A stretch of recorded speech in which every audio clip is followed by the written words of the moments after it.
Hey y'all, welcome back to my channel, This is the Lounge Room. It's the girl Lady J. You know I bring you the latest if you know rap tea and urban news from time to time. But before I get into the video, go ahead and hit that thumbs up, comment down below, share, and subscribe to my channel. So get right into it. I got a chance to check out the Nicki Minaj and Joe Budden interview, and personally, I loved it. I did. I love any time when Nicki is vulnerable. I enjoy her and Joe's interactions and conversations whenever they do link up.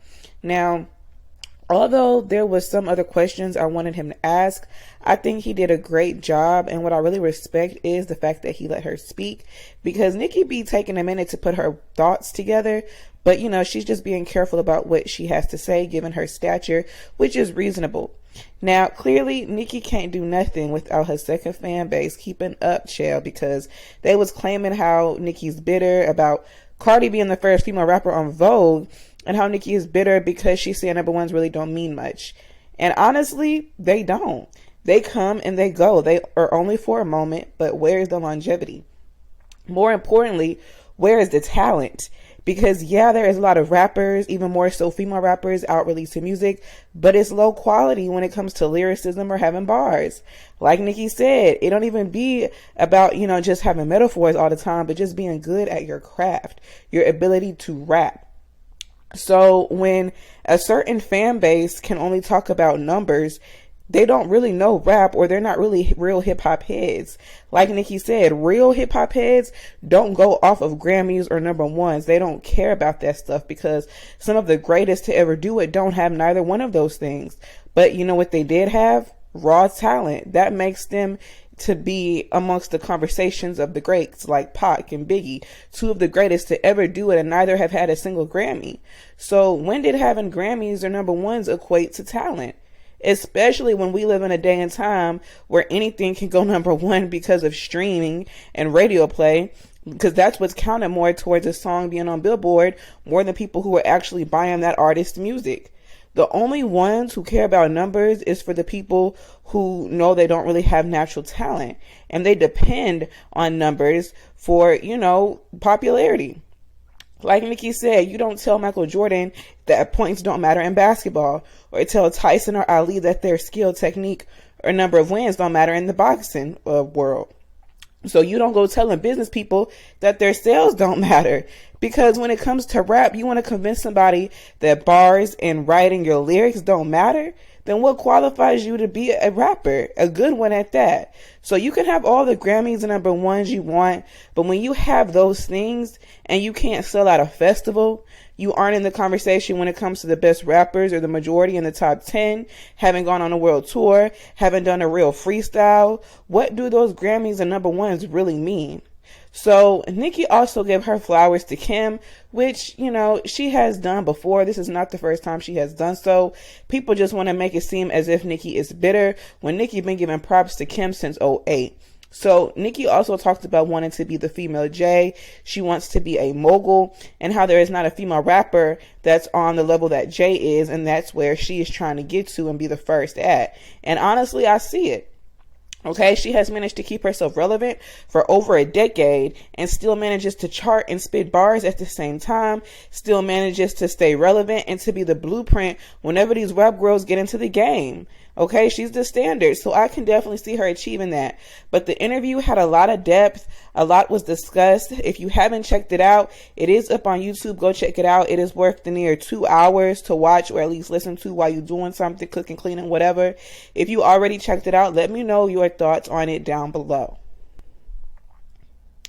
Now, the next topic I want to get into is Cardi B not only going off on Twitter, but slightly trying to shade Nicki Minaj, in my most humble opinion. Okay, so not too long after the Joe Budden and Nicki Minaj interview released, I guess Cardi had checked it out. Not surprising, because she tweeted this: God is so good to me. When I pray, he listens and blesses me. It's why when I see other people win, I don't have any hate in my heart for them.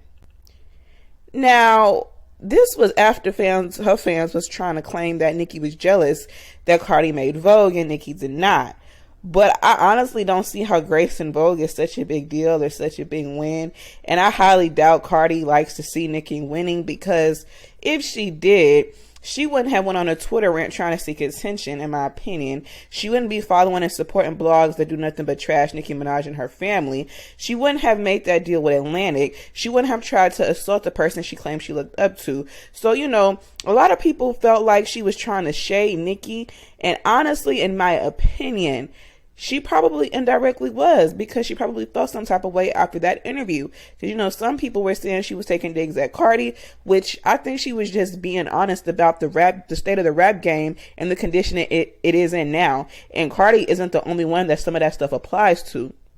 Now, people also claimed and were saying she was seeking attention after she posted a photo of her son's eye. I guess it wasn't even his whole face. It was like his eye and his eyebrow.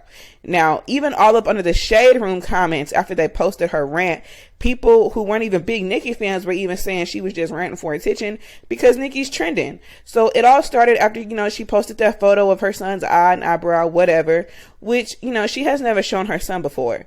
Now, Cardi B claimed that people were mad because she posted this photo of her son, and she tweeted this: "How people mad because people was asking me to see my son?" And I replied, "It seems like I can't do or say nothing these days without people getting irritated. Maybe I should delete my social media or just die, cause WTF."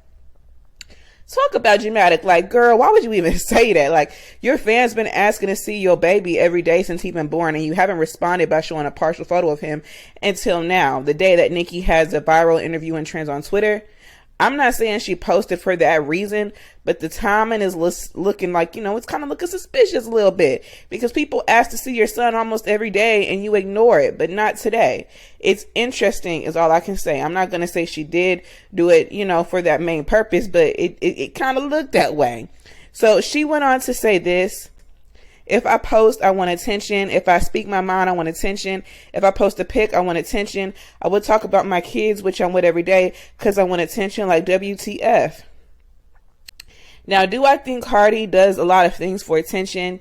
Yes, in my opinion, I do. It's a part of the antics, because antics create controversy, which creates promotion, which, you know, keeps an artist relevant. So she may not always be seeking attention, but a lot of things Cardi says and does, in my opinion, is for shock value. Now, when someone asked how does she let broke people bother her and why she posts when other people is trending, Cardi responded and said this: "I post every single day. Why do I have to limit myself due to another person? Y'all want me to not be on the internet or do ish because of other people? Are you dumb? How you want me to dim my light and life for other people?" Now, girl, ain't nobody say nothing about all of that. You was literally just responding to trolls. You weren't doing nothing special to have your light dimmed. And no, you don't post every day. So my thing is, in my opinion, Cardi felt some type of way about the interview and indirectly let it be known. So she posted a partial photo of her child who hasn't been shown at all before about her, because she knew it would probably get posted on the blogs, which it did. Why post a partial photo to begin with if you don't want people seeing your child?